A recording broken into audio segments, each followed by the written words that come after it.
And now CCW News presents Holy Crap, This Is Actually Happening! No Fooling Edition, April 2nd, 2023. I'm Chuck U. Farley. The big news this week is that Soros puppet Alvin Bragg finally managed to bully the ridiculous grand jury into indicting President Donald Trump for 30 counts of, I don't know, but he's just gotta have done something worse than what Clinton, Obama, and Biden have already gotten away with. The terms and/or accusations in the indictment are sealed from the public in hopes that it won't just get him reelected even harder.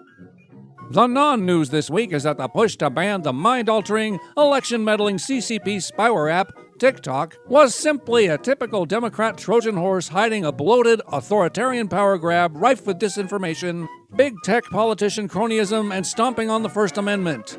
What should have been a simple move to protect U.S. citizens from socialist propaganda and personal information mining turned into typical government overreach. This oddly puts communist fashionista Alexandria Ocasio-Cortez and libertarian Rand Paul on the same side of the issue, although for very different reasons.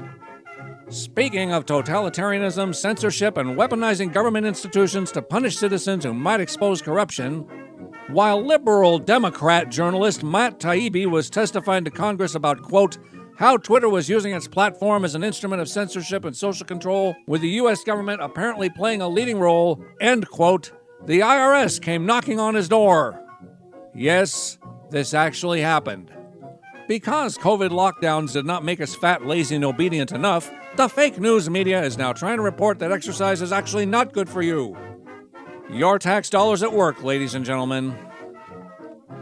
The NAACP has issued a travel advisory and is seeking a full-out travel ban for all black people considering traveling to Florida because they have eliminated mail-in voting, which is somehow more racist than a race-based travel ban. I swear, I am not making this up.